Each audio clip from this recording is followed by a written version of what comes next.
Bom dia a todos. Bom, o nosso tema aqui hoje é falar sobre a experiência que tivemos no desenvolvimento do sistema radar comercial. O radar comercial, ele é um sistema voltado para o comércio exterior.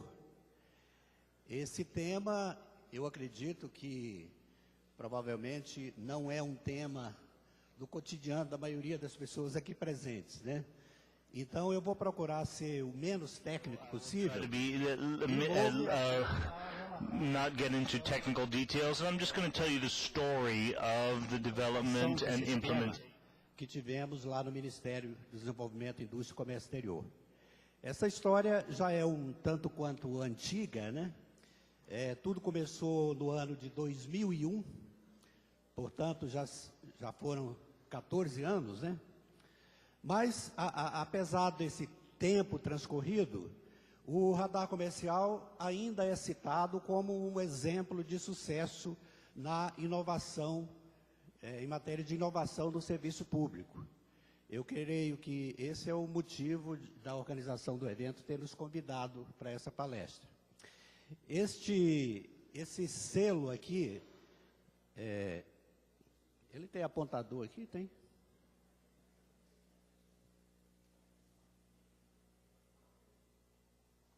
Eu não sei, ele tem a ponteira?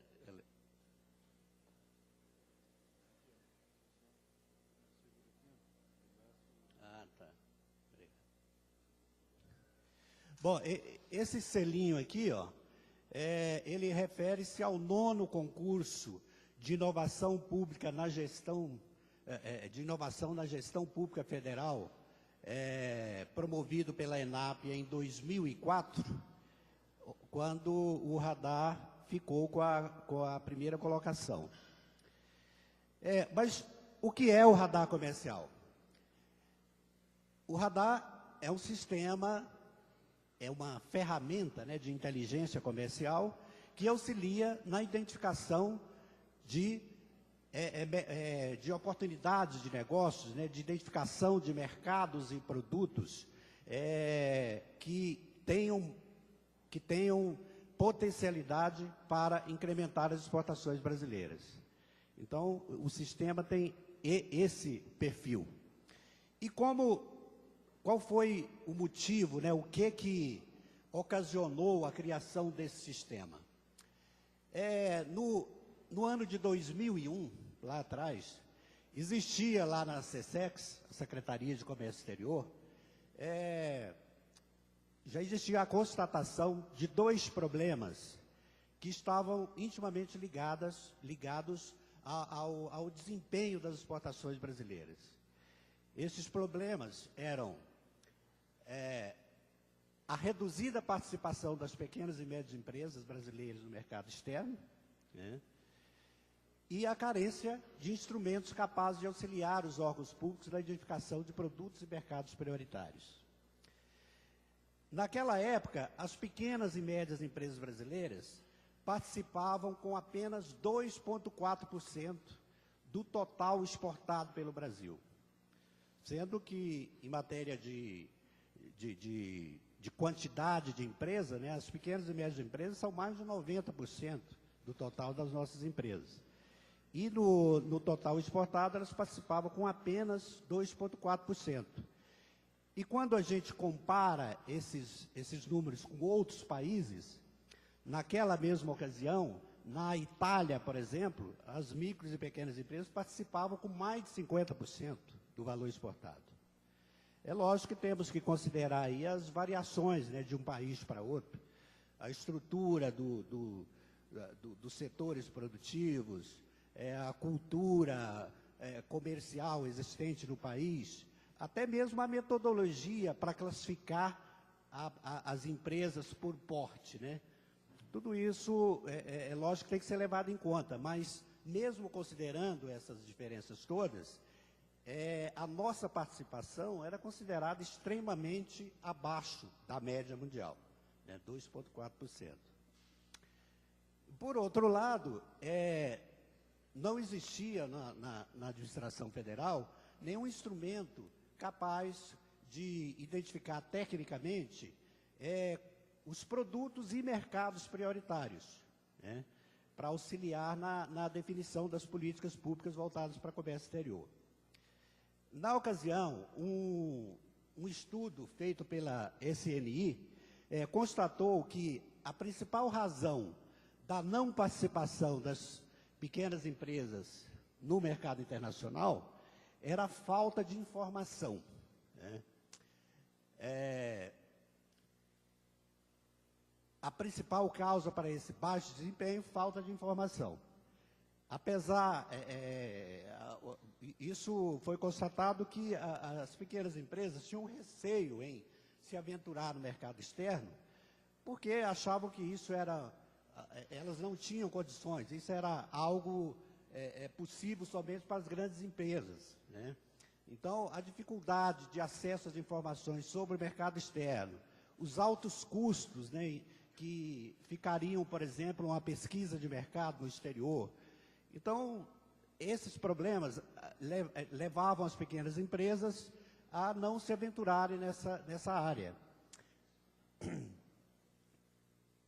Por outro lado, essa carência de um instrumento para priorizar os mercados e produtos comprometia a eficiência dos órgãos federais, principalmente, né, e estaduais também,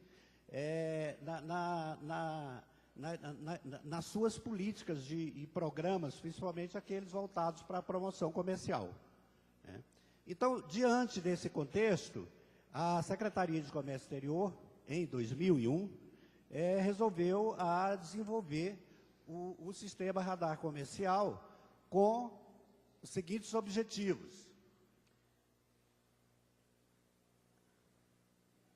desenvolver uma metodologia com critérios e métodos consistentes, capazes de identificar e fazer análise de produtos e mercados com maiores potencialidades para o incremento das exportações brasileiras.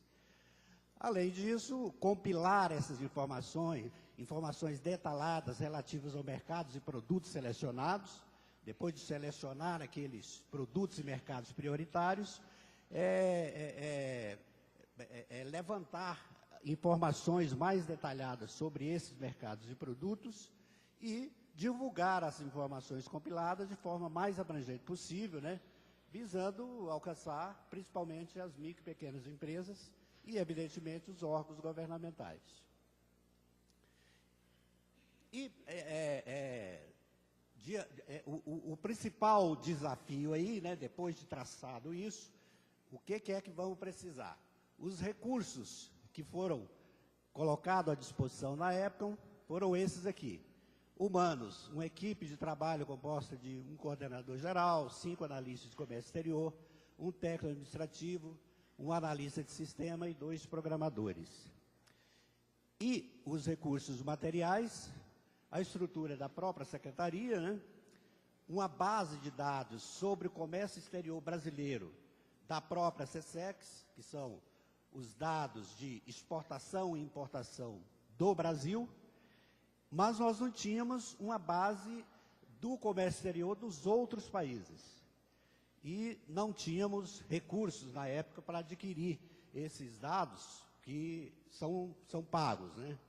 Então, para começar o trabalho, o MRE, o Ministério das Relações Exteriores, nos cedeu uma base de dados de caráter experimental relativa a 57 países, que foi os elementos necessários para a gente iniciar o desenvolvimento do sistema. Aí, a grande questão, por onde começar, né?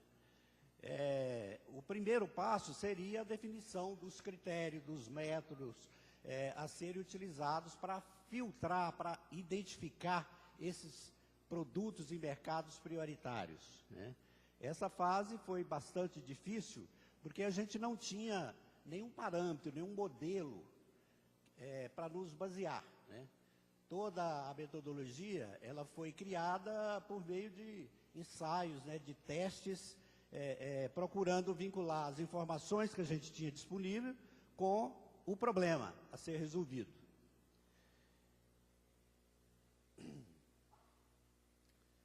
nesses exercícios, esse aqui é um exemplo dos exercícios feitos na época, essa matriz de decisão aqui para a seleção dos produtos prioritários.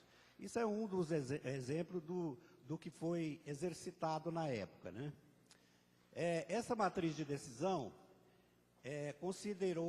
inicialmente foi feito um cruzamento da pauta exportadora brasileira com a pauta importadora de cada país, tá?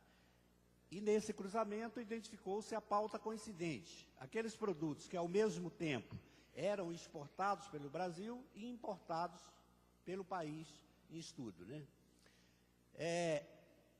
Depois de identificada a pauta coincidente, foi aplicado alguns filtros para selecionar os produtos dinâmicos, ou seja, aqueles produtos cuja demanda importadora estava em crescimento. Os produtos dinâmicos foram alocados nessa matriz de decisão, considerando essas duas variáveis, desempenho exportador brasileiro e potencial importador a ser explorado. Potencial importador a ser explorado, a grosso modo, ele define o tamanho do mercado que o Brasil teria para conquistar naquele determinado país. E o desempenho exportador brasileiro é a capacidade exportadora do Brasil para aquele produto, isso feito a nível de produto SH6, né? Cada uma dessas variáveis foram classificadas em baixo, médio e alto. O critério para ser baixo, médio ou alto foi baseado em um estudo que vinculava valor exportado com empregos gerados. Então, baseado nesse estudo, foi definido os parâmetros para alto, médio e alto. E os produtos da pauta coincidente foram alocados aqui e definidos como produtos prioritários. Esse quadrante 1 aqui, ó, que teria o potencial importador a ser explorado alto e o desempenho exportador brasileiro também alto. Eles foram priorizados no curto prazo porque eram aqueles produtos que o Brasil já tinha condições de explorar a potencialidade do mercado externo de imediato. Os de longo prazo são aqueles de alto potencial a ser explorado, mas baixo desempenho brasileiro, ou seja, o Brasil ainda não poderia explorar esse mercado. Inicialmente teria que investir na capacidade produtiva. Só depois de você melhorar a capacidade produtiva daqueles produtos é que o país poderia explorar esse potencial lá fora. O médio prazo é um intermediário entre esses dois parâmetros. Inicialmente, todo esse trabalho de filtragem de cruzamento de dados eram feitos manualmente, né, utilizando o Excel, né, e os relatórios eram impressos, né. Naquela época, a informática ainda engatinhava no Brasil, né. Então, a gente gerava 5 volumes para cada país de relatório impresso, definindo os produtos prioritários para aquele determinado país, com as características de cada produto. Depois da identificação dos prioritários, eram agregados outras informações, como os valores importados pelo país, os valores exportados pelo Brasil para o mundo e para aquele país, o preço médio praticado pelo país de destino, o preço médio praticado nas exportações brasileiras, os países concorrentes nossos naquele país de destino, quem é que concorria com aquele determinado produto no país que estava sendo estudado. E assim várias outras informações que eram levantadas para cada produto em cada país. Numa segunda etapa, foi desenvolvido um software, né,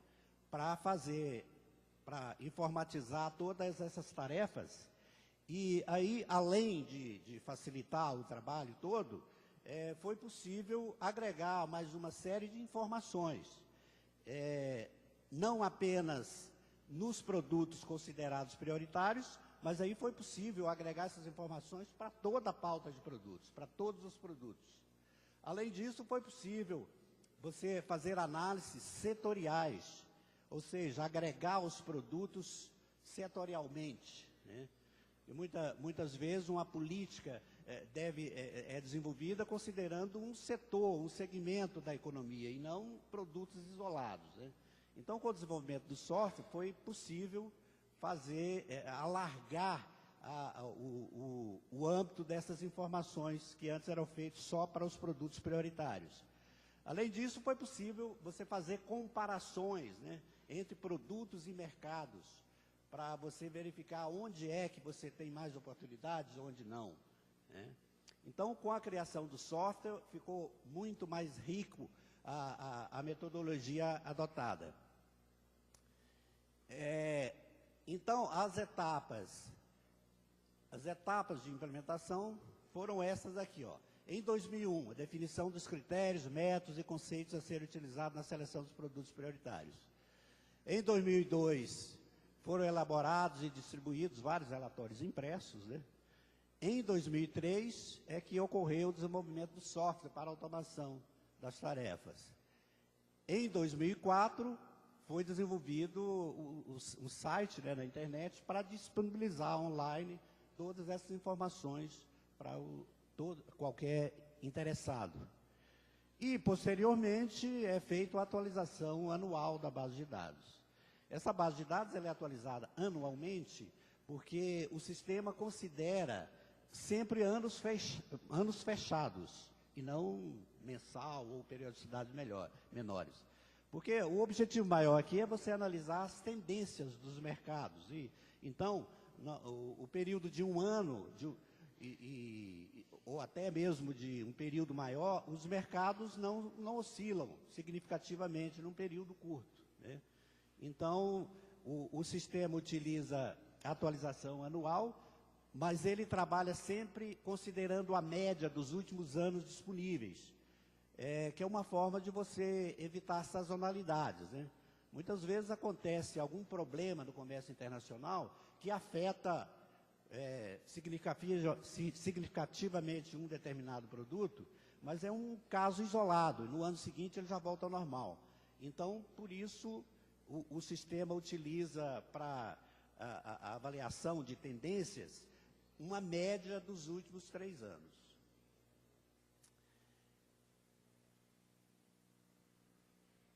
Principais obstáculos e soluções que nós encontramos no desenvolvimento desse sistema. Bom, dificuldades para a definição da metodologia devido ao ineditismo do sistema, né? Esse foi, talvez, o maior obstáculo que tivemos. E foi superado pelo envolvimento e dedicação da equipe envolvida. A carência de recursos financeiros para a aquisição da base de dados. O nosso ministério lá é muito pobre em termos de recursos financeiros, né? E não se conseguia ter um recurso disponível para a aquisição dessa base de dados. A base de dados que atenderia às nossas necessidades, ela custava na época em torno de $1.500 por país, né? E então isso foi resolvido com parcerias, inicialmente com a MRE, depois com a Apex e depois com o CONTRADE, que é um órgão de estatística da ONU, e que todas essas parcerias nos possibilitou a aquisição desses dados gratuitamente, né? Bom, dificuldades no desenvolvimento do software devido ao envolvimento de 2 áreas de conhecimento distintos, né? Porque, de um lado, tínhamos os analistas de comércio exterior, que conheciam os mecanismos do processo de comércio exterior. E o pessoal de informática, necessário para o desenvolvimento do software, não tinha conhecimento dessa área de comércio exterior. Então, é um diálogo um tanto quanto difícil, né? Você trabalhar com uma equipe de áreas distintas. Bom, esse caso foi superado pelo trabalho integrado, né, entre as equipes. Situação atual. Bom, hoje o sistema radar comercial, ele está disponível, ele disponibiliza esses dados em nível de 6 dígitos do sistema harmonizado, né, que é o maior desmembramento padrão mundial, né. Está disponível gratuitamente para qualquer cidadão ou empresa. Para você ter acesso ao sistema é necessário fazer um pequeno cadastro, tá? E o usuário recebe um login e uma senha de acesso. Dentre os dados que é pedido no cadastro, está o CNPJ ou o CPF, que é uma forma da gente, de alguma maneira, filtrar apenas, disponibilizar apenas para os brasileiros, né? A gente sabe que isso, hoje, não tem nenhuma segurança quanto a isso, mas é uma forma de dificultar os nossos concorrentes acessarem esses dados, né? Que o objetivo aqui é divulgá-los apenas para os brasileiros. Ele é utilizado por empresas, órgãos públicos e acadêmicos como fonte de informação para uma série de objetivos, né? Identificação de oportunidades de negócio para exportadores brasileiros, né? Então, por meio do sistema, qualquer exportador, ele pode ter uma orientação, o início de um indicativo de quais são os melhores mercados para o produto dele, né? Quais as barreiras que ele vai encontrar para introduzir o seu produto naquele país, porque o sistema, uma das informações são as barreiras comerciais que cada país adota para cada produto, né? Então, uma série de informações que dá um bom indicativo para o exportador brasileiro. A formulação de estratégia de promoção comercial pelo governo e pela iniciativa privada, né? Principalmente aquelas informações relativas aos produtos prioritários, que o sistema faz uma filtragem e automaticamente ele emite uma lista para cada país daqueles produtos que o Brasil tem mais chance de ganhos de market share, né, naquele determinado mercado. Essas informações, elas são disponibilizadas tanto para o Brasil como um todo, como para cada estado da federação. Porque cada estado tem as suas especificidades com relação ao setor produtivo, né? Então, o sistema disponibiliza para cada estado quais são os produtos prioritários daquele estado para determinado país. E isso possibilita uma orientação para o planejamento do desenvolvimento regional também. O direcionamento dos fluxos de investimentos voltados para exportação, né? Porque através do sistema você pode identificar aquilo que o mundo está querendo comprar. Então, alguém que vai investir numa atividade produtiva, é uma boa orientação que ele pode tirar do sistema para verificar o que está sendo demandado no mundo, né? O balizamento dos interesses do Brasil em negociações internacionais, né? Então, tanto o MRE como o próprio MDIC, nas negociações que são feitas com outros países, o sistema auxilia na identificação daqueles produtos que você pode ser mais maleável numa negociação e naqueles que são mais interessantes para o Brasil ter determinadas preferências naquele mercado-alvo. Bom, uma relação aqui dos principais informações que o sistema disponibiliza. Todas as informações, elas são por produto ou setor e tendo de um lado o país ou o mundo e do outro o Brasil ou um estado, né? Então você tem o preço médio, né, praticado nos diversos fluxos, tanto nas importações do país como nas exportações do Brasil para aquele país e para o mundo. Você tem o potencial importador, que é o espaço que o Brasil tem para crescer no mercado de destino. Você tem o dinamismo, se o produto ele está com a demanda importadora crescendo, está mantendo ou está caindo. Você tem a performance da exportação brasileira, que é a evolução da participação do Brasil naquele determinado mercado. Se ela está crescendo, se está mantendo ou está caindo. A representatividade do mercado, o quanto que aquele país representa nas nossas exportações totais. Valores exportados e importados, quanto que cada país importa ou exporta daquele determinado produto. Principais países concorrentes, qual é a concorrência que nós vamos encontrar para aquele produto no país-alvo. Medidas tarifárias e não tarifárias, adotadas em cada país, para cada produto. E os produtos prioritários, que é o indicativo da relação dos produtos que a gente vai ter mais chance naquele determinado mercado. Aqui é um exemplo de como esses dados podem ser aplicados, podem ser úteis, né? Então, é o cruzamento de algumas informações extraídas do sistema, que você tem esse gráfico aqui, ó, para melões frescos. Então, é uma forma de você identificar qual é o melhor mercado para vender melões frescos. Esse gráfico aqui, de 2 eixos, em um eixo está o potencial importador a ser explorado, ou seja, o tamanho do mercado. No outro eixo está o preço médio, pago por cada país. E aqui embaixo estão os 10 países que mais compram, que mais importam melão. Então, a gente vê que os Estados Unidos é o maior importador. Depois vem a França, Reino Unido, Alemanha, etc. O preço médio, Estados Unidos paga o menor preço. França é o segundo maior preço. E assim por diante. E aqui está faltando aqui nesse gráfico, mas ele poderia ser agregado aqui, ó, qual o dinamismo em cada um desses mercados, né?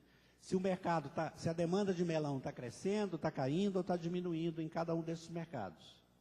Então, por esse parâmetro, a gente pode ter uma orientação dos melhores mercados para colocar esse determinado produto, né? E era isso que eu tinha para falar para vocês. Eu não sei, acho que não vai ter tempo de perguntas, né? Tem um tempinho aí? Estou à disposição para alguma dúvida, alguma pergunta, e também estamos à disposição lá no Ministério, está aqui o meu contato, telefone, e-mail, né? Naquilo que a gente puder ser útil, estamos à disposição. Obrigado.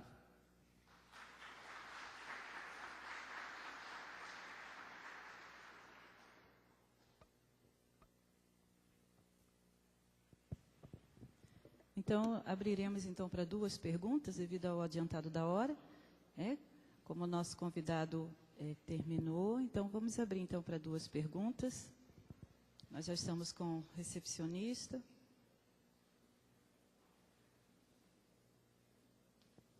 Não, vou fazer igual leilão, dou-lhe uma.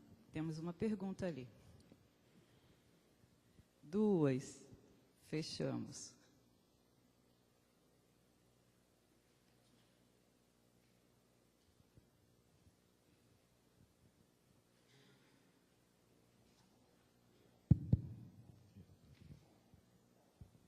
Oi, bom dia a todos. Meu nome é Luiz César Ribas, eu sou professor da Unesp em Botucatu. E, doutor Miguel, eu espero não ser um pouco mal educado com a pergunta que eu vou fazer para o senhor, né? Mas eu vi a apresentação do senhor, achei bastante interessante, mas eu, assim como um professor da área, como engenheiro florestal, eu vejo a apresentação do senhor e aí eu tento comparar, por exemplo, com uma situação que a gente está vivendo na minha área, que é, por exemplo, a desativação de fábricas produtoras de celulose, né? E, aliás, de papel, né? E em detrimento da ampliação das fábricas produtoras de celulose. Ou seja, a impressão é que a gente acaba desmobilizando a nossa base de produtos de maior valor agregado e fica apostando em produtos de baixo valor agregado. Isso vale para soja, vale para café, vale para celulose. Então, não sei se é pertinente ou não, se cabe dentro da intervenção do senhor, mas como é que o senhor enxerga isso? É uma questãozinha mais, assim, mais filosófica, digamos assim, né? Obrigado. Embora é uma questão que não está ligada ao sistema, né? Esse sistema ele aponta os melhores mercados, considerando o histórico, né? Agora, essa situação que você levanta é realmente uma situação preocupante, né? muitos falam em desindustrialização do Brasil, que é um processo que está acontecendo, né? As causas disso são inúmeras, né? E, lógico, o governo brasileiro tem procurado a adotar ações para evitar esse tipo de situação, mas é uma situação mundial, né, que o país está cada vez mais enfrentando concorrência da China, principalmente, de outros países, mais ou menos no mesmo grau de desenvolvimento nosso, né, e que tem uma competitividade maior que a nossa, e o que tem levado a esse esvaziamento, né, de muitos setores da nossa economia, né.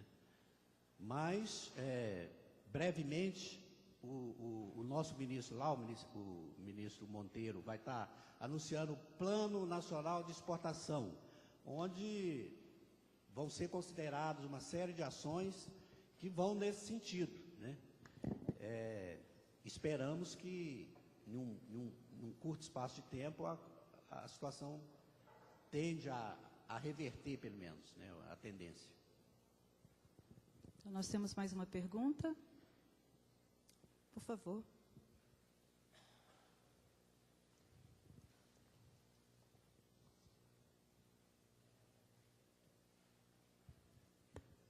Meu nome é Bruna, sou estudante de gestão pública e representante de uma federação de estudantes também da área.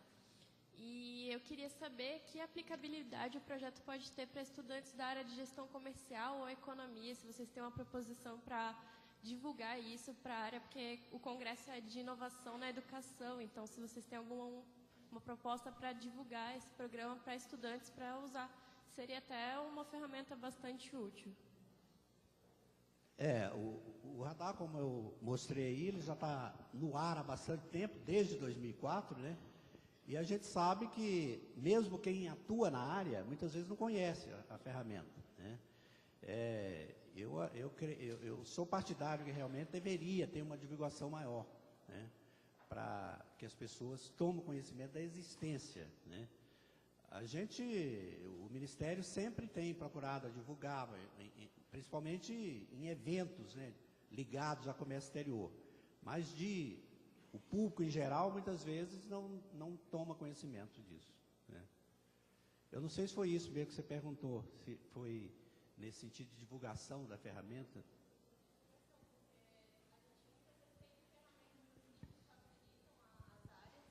Mas não há divulgação, entendeu? Aqui a gente tem pouca gente representando a área comercial, então acho que por isso que não há tantas perguntas e tanto enfoque no programa, mas é só isso mesmo. Também por eu ter sentido falta de foco nos estudantes aqui nesse congresso. Ah, tá. Eu acho que realmente esse tema é alheio à maioria das pessoas aqui, né, comércio exterior. Mas a organização do evento nos convidou, nós estamos aqui, eu creio que o que motivou eles a nos convidar para essa palestra foi citar um exemplo de inovação na administração pública federal, embora não tenha nada ligado com a educação, né, que é o tema básico aqui, né? Mas, enfim, nós estamos aqui atendendo a um convite, tá? Obrigado. Agradecemos mais uma vez, senhor Miguel, e receba das mãos do mestre em Administração Pública da Universidade Federal de Lavras uma lembrança pela participação do nosso evento. Muito obrigada.